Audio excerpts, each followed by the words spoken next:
But this just goes to prove to you that you don't need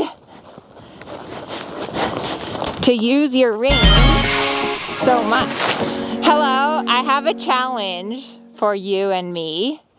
I'm doing this on Mercurio, so maybe that's cheating because he's such a good boy. But this is a really good test of how effective you are with your seat and your legs. And here's my caveat, is safety first. So please be safe when doing this exercise. You know your horse, you know what you can handle. Start it at the walk, then see how far you can get. But often when we're riding, we rely way too much on our hands. And as humans, that makes a lot of sense because we do everything with our hands. Like we're typing, we're driving, we're eating, like everything is about your hands.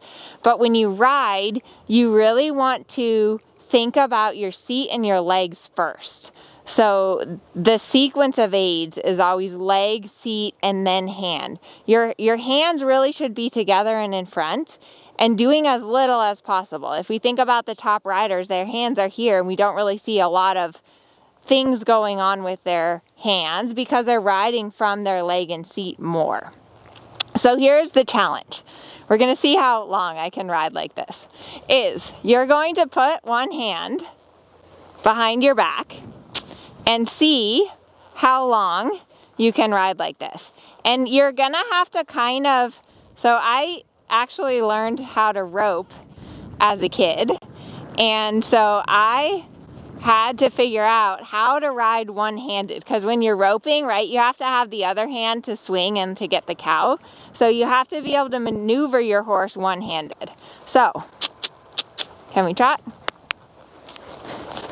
So basically, in order to steer your horse, you're a little bit opening the rein, and I can also steer him to the right.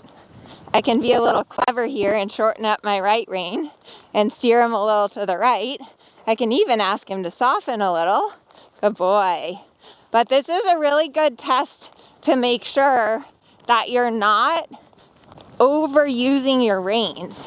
And of course, you're probably gonna feel a little bit insecure while you're doing this. Like I feel it already. I'm like, oh, I really want to use my right rein.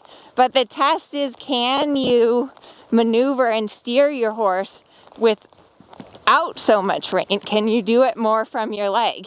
And please start this at the walk, see if you can just make a circle, do some changes of direction at the walk, then go up to the trot.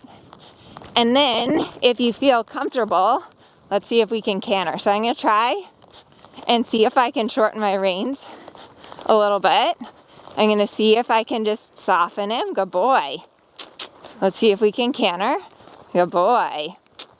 So it's obviously easier when you're holding the reins on your inside hand, right? Because then I can turn and bend him and steer him a little better this way.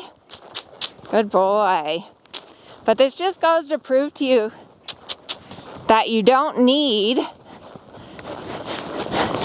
to use your reins so much. So now I'm going to shorten up a little the right rein. And I know it's going to be harder to canter on the right lead. Let's see if I can. Good boy. Good boy. Not bad. So in the olden days, I used to be swinging my rope.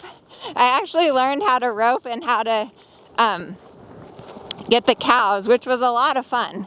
And it is a good test of your independent seat, right? Good boy. Okay, so that is your test for the week. I'll time this and see how long I rode with my hand behind my back. It is a really good test.